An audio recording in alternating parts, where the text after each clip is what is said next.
Welcome to your favourite YouTube channel Amit sir math PSR।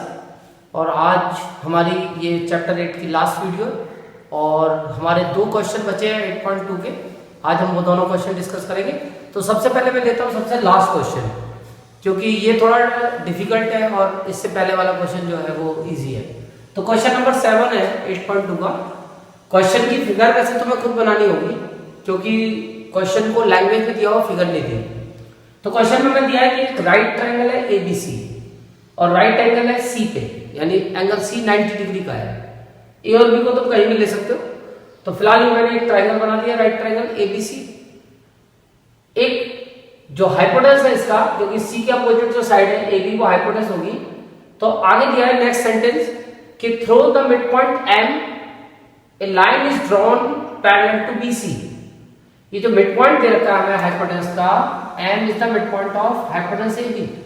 तो इस M से एक लाइन ड्रॉ करी है हमने, ये DM पैरेलल टू BC, यानी जो लाइन AC को D पे इंटरसेक्ट करती है, ऐसी एक लाइन हमने M से BC के पैरेलल ड्रॉ की है। तो हमारे पास ये तीन चीजें हैं, एक तो एंगल C 90 का है, एक M इसका मिड पॉइंट है, और एक जो यहां से लाइन जा रही है DM, ये BC के पैरेलल है। वैसे तो इसमें तीन पार्ट है, बट वो दो पार्ट तो हमें करने ही पड़ेंगे लास्ट पार्ट करने के लिए। तो मैंने लास्ट पार्ट लिया है, और अक्सर तुम्हारे एग्जाम में यही आता है कि CM इक्वल हाफ AB या AM इक्वल हाफ AB, ये हमें शो करना है। तो इसके लिए अब हमें थोड़ी सी कंस्ट्रक्शन करनी पड़ेगी, पर वो कंस्ट्रक्शन मैं बाद में करूंगा। सबसे पहले मैं तुम्हें एक थ्योरम सीधी यूज हो रही है वो दिखाना चाहता हूं, उसके बाद में कंस्ट्रक्शन करूंगा। तो वो थ्योरम जो यूज हो रही है, जब हम इसका प्रूफ करेंगे तो तुम देखोगे इसमें कन्वर्स का यूज हो जाएगा, converse of mid point theorem.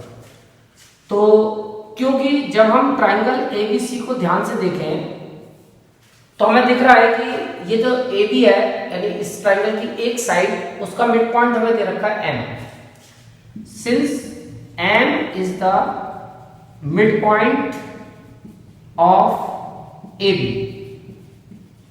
और साथ में हमें यह भी दिया है कि इस M पॉइंट से एक लाइन जा रही है जो इसकी दूसरी साइड के पैरेलल है। बाकी जो साइड दो बची AC और BC, उनमें से एक साइड के पैरेलल ये लाइन जा रही है, यानी कि MD is parallel to BC। ये हमें गिवन है, दोनों चीजें हमें गिवन है। तो अब हम लगा सकते हैं इसमें by converse of mid point theorem. अब हम इसमें मिड पॉइंट थ्योरम का कन्वर्स यूज कर सकते हैं, और मिड पॉइंट थ्योरम का कन्वर्स ये कहता है कि अब ये जो पैरेलल लाइन गई, ये इसको मिड पॉइंट पे कट करेगी। यही कन्वर्स है कि अगर हमारे एक लाइन के मिड पॉइंट से, एक साइड के मिड पॉइंट से एक दूसरी साइड के पैरेलल लाइन जाती है, तो वो तीसरी साइड को मिड पॉइंट पे कट करती है।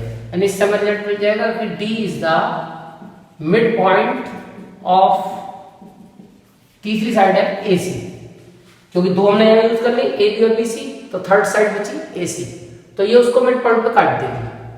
अब इससे वैसे हमें ये शिक्षा मिल जाएगी कि ये AD और CD आपस में इक्वल होंगे, AD इक्वल CD। इसकी हमें आगे जरूरत पड़ने वाली है, और ये हमारा फर्स्ट पार्ट है, उसमें हमें M को इसका मिड पॉइंट दिखाना था, तो वो हमने कन्वर्स से दिखा दिया। अब आते हैं दूसरे पार्ट में। तो दूसरा पार्ट भी हमारा बिना कंस्ट्रक्शन के ही हो जाएगा, क्योंकि हमें पता है कि ये जो MD है ये पैरेलल है BC के, ये हमारे पास गिवन है। तो इससे हमें ये शिक्षा मिलेगी कि ये वाला एंगल और ये वाला एंगल इक्वल होगा, यानी एंगल ADM इक्वल होगा एंगल ACB के, और इसका रीजन है कॉरस्पॉन्डिंग एंगल। कॉरस्पॉन्डिंग एंगल जो है वो इक्वल होते हैं पैरेलल लाइंस के बीच में। ट्रांसवर्सल हो गई हमारी AC। तो इससे हमें जो शिक्षा मिली वो ये मिली कि एंगल ADM हमारा निकल आया 90 डिग्री का। तो इससे हमारा सेकंड पार्ट प्रूव हो गया, क्योंकि सेकंड पार्ट में हमें यही प्रूव करना था कि ये जो DM है वो इस AC पे परपेंडिकुलर है। तो जब ये एंगल 90 का आ गया, इसका मतलब ये परपेंडिकुलर है। अब इसके बाद हमें एक एंगल और मिल सकता है, ये भी हमें मिल जाएगा लीनियर पेयर से, क्योंकि एंगल ATM प्लस इसकी जरूरत हमें आगे पड़ेगी एंगल CDM दोनों मिला के ये 90 डिग्री के होंगे, ओ सॉरी 180 डिग्री के लीनियर पेयर एक्सियम। तो हम इस एंगल को भी निकाल लेंगे, इसके आगे हमें सेकंड पार्ट में जरूरत पड़ने वाली है। लीनियर पेयर एक्सियम, अब एडीएम 90 का है तो इससे सीडीएम भी 90 का आ जाएगा, तो ये भी हमने निकाल लिया। अब इसके बाद हमें जरूरत पड़ रही है, क्योंकि हमें सीएम निकालना है, प्रूव करना है, तो सी से एम को मिलाना पड़ेगा। अब इसे तुम कंस्ट्रक्शन में भी लिख सकते हो या क्वेश्चन का भी पार्ट है, क्योंकि सीएम तुम्हें चाहिए, जॉइन सीएम। अब इसके बाद तुम्हारे पास कोई टेंशन नहीं है, दोनों ट्राइंगल कॉन्ग्रुएंट कर दो, आंसर आ जाएगा। अब तुम सीधा ट्राइंगल एडीएम और ट्राइंगल एडीएम और सीडीएम इन दोनों को कॉन्ग्रुएंट कर लो, और ये 2 मिनट में कॉन्ग्रुएंट हो जाएंगे, क्योंकि एडी बराबर सीडी तुम्हारे पास है। एडी बराबर सीडी तुमने प्रूव कर दिया, प्रूव्ड अबव। और बीच का एंगल एडीएम और सीडीएम दोनों 90 के तुमने दिखा दिए। Angle ADM equal angle CDM दोनों 90 डिग्री के। और तीसरा पार्ट तुम्हें वो दिख रहा होगा, डीएम कॉमन है, डीएम इक्वल डीएम, इसका रीजन है कॉमन। तो तुम्हारे पास 3 आइटम आ गए, एस ए एस रूल लग गया बाय एस ए एस, और इससे ट्राइंगल एडीएम कॉन्ग्रुएंट हो गया ट्राइंगल सीडीएम। अब इससे तुम्हें क्या फायदा हुआ, तो एडीएम जब कॉन्ग्रुएंट हो गया सीडीएम के, तो इससे ये फायदा हो गया कि एएम इक्वल सीएम हो गई, ये इनकी थर्ड साइड हाइपोटेनस इक्वल हो गई। तो इससे हमें शिक्षा मिली AM equal CM by CPCT, इसे डाल दो सेकंड। अब तुम्हें दिखाना था एएम इक्वल सीएम, तो ये तो तुमने दिखा दिया कि ये एएम और सीएम इक्वल है, बट तुम्हें ये भी दिखाना था कि ये हाफ एबी के इक्वल है। तो अब तुम्हें ये पता है कि M is the mid point of AB, तो इसका मतलब AM is equal to half of AB, क्योंकि पार्ट हमेशा होल का हाफ होता है। एम पॉइंट से इसके जो 2 इक्वल पार्ट हो रहे हैं, तो ये जो पहला वाला पार्ट है एएम, ये इस एबी का हाफ होगा। तो यहां लिख दो since M is the mid point of AB, तो इससे तुम्हें शिक्षा मिल जाएगी कि AM equal half of AB. अब जब तुम ये दोनों इक्वेशन यूज करोगे फ्रॉम सेकंड एंड थर्ड, तो तुम्हारा आंसर आ जाएगा, क्योंकि AM is also equal to CM. तो जब एएम हाफ एबी है तो सीएम भी हाफ एबी होगी, यानी एएम और सीएम दोनों इक्वल होंगे हाफ एबी के। बताओ समझ में आई या नहीं आई? तो मेरे को उम्मीद है आ गई होगी। तो इस तरीके से तुम्हें ये क्वेश्चन करना है, ये है क्वेश्चन नंबर 7। अब आते हैं इसके लास्ट अपने एक्सरसाइज के क्वेश्चन पे, क्वेश्चन नंबर 6।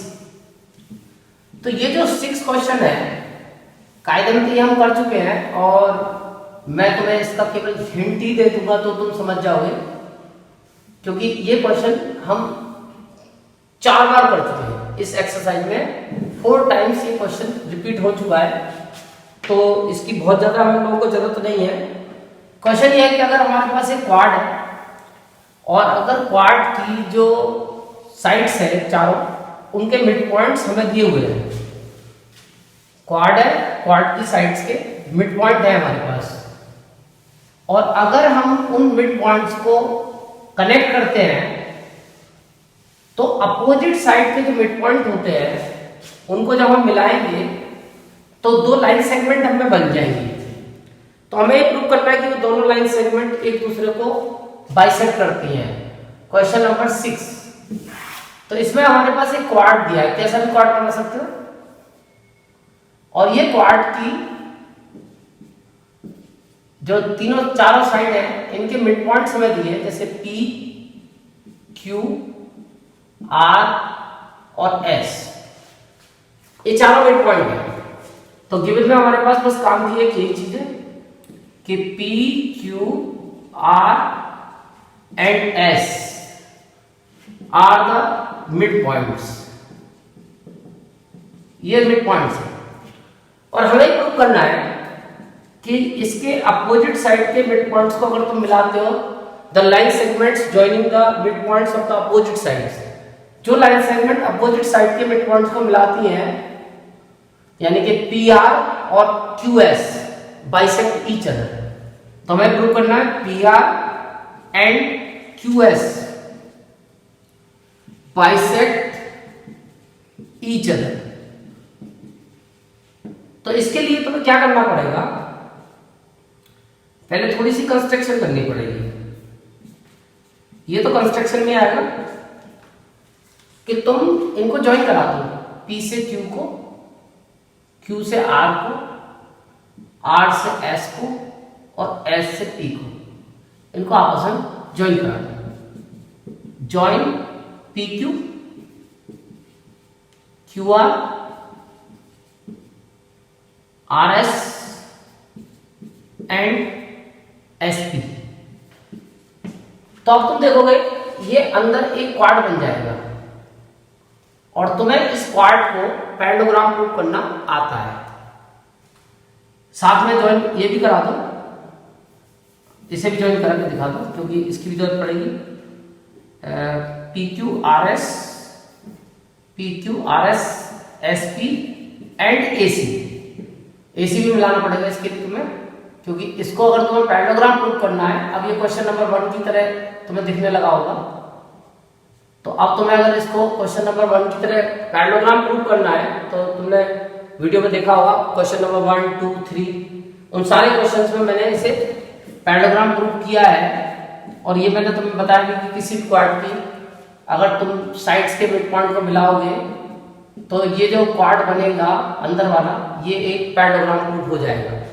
उसके लिए पहले तुम ट्राइंगल, ये डायगोनल का एक साइड वाला ले लेना ABC और इसमें लगा देना by converse of mid point theorem, sorry by mid point theorem. पहले इसमें तुम मिड पॉइंट थ्योरम यूज कर लेना ABC में, और मिड पॉइंट थ्योरम जब इसमें यूज करोगे तो ये इसका मिड पॉइंट है P और ये इसका मिड पॉइंट है BC का Q, तो PQ is parallel to AC and PQ is half of AC. PQ is equal to half of AC और PQ is parallel to AC. ये तुम्हें एक रिजल्ट मिल जाता है। मैं शॉर्ट में कर रहा हूँ थोड़ा। इसके बाद फिर तुम ट्राइंगल इसका अपोजिट वाला ले लेना, जो डायगोनल का दूसरा होगा ADS ले लेते, ADC ले लेना, ट्राइंगल ADC। इसमें फिर लगा देना बाय मिड पॉइंट थ्योरम, क्योंकि इसमें भी तुम्हें मिड पॉइंट दे रखे हैं, तो इसमें मिड पॉइंट थ्योरम लगेगी। ये AD का मिड पॉइंट है S और ये RCD का मिड पॉइंट है, तो SR is parallel to AC and SR is half of AC। SR is half of AC and SR parallel to AC। ये तुम्हें दूसरी मिल जाएगी। अब दोनों को जब यूज करोगे तो तुम्हें रिजल्ट मिल जाता है, क्योंकि things which are equal to same thing are equal to one another. इससे PQ इक्वल SR मिल जाती है और PQ parallel to AC, SR parallel to AC, तो तुम्हें इससे PQ और SR पैरेलल भी मिल जाती है। तो तुम्हें इस क्वाड की अपोजिट साइड का एक पेयर इक्वल भी मिल गया और पैरेलल भी मिल गया, तो मींस ये क्वाड एक पैरेललोग्राम प्रूफ हो गया। तो ऐसे ही तुम्हें पैरेललोग्राम प्रूफ करना है। Since one pair of opposite side is equal and parallel, इसका मतलब PQRS इज ए पैरेललोग्राम। बस तुम्हारा आंसर आ गया। अब तुम अगर ध्यान से देखो, ये तुमने इसको पैरेललोग्राम प्रूव किया है PQRS को। मैं इसको जरा यहाँ पे बना के दिखाऊं तो तुम्हें समझ में आ जाएगी। PQRS को तुमने पैरेललोग्राम दिखा दिया। अब जरा ध्यान से देख लो, ये जो PR है वो इस PQRS का डायगोनल है और जो QS है वो इस पैरेललोग्राम का डायगोनल है, और ये डायगोनल्स हमेशा एक दूसरे को बाइसेक्ट करते हैं। ये पैरेललोग्राम की प्रॉपर्टी होती है। तो इसी प्रॉपर्टी को अकॉर्डिंग हम ये कह सकते हैं कि PR and QS bisect each other because PQRS is a parallelogram. तो बस यहाँ लिख देंगे therefore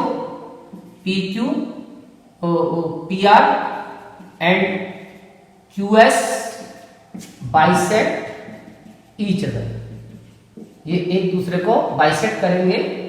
reason diagonals of parallelogram bisect each other. Diagonals जो होते हैं पैरेललोग्राम के वो एक दूसरे को बाइसेक्ट करते हैं, और हमें ये शो करना था कि ये एक पैरेललोग्राम है और ये इसके डायगोनल्स हैं, तो ये एक दूसरे को बाइसेक्ट करेंगे। तो इस तरह से तुम्हारा चैप्टर 8 कंप्लीट हुआ। अब 9 तो तुम्हारा सीबीएसई ने हटा दिया है, अब मैं नेक्स्ट चैप्टर स्टार्ट करूंगा आगे का, कोई या तो 10 या 12 या 13। Thank you.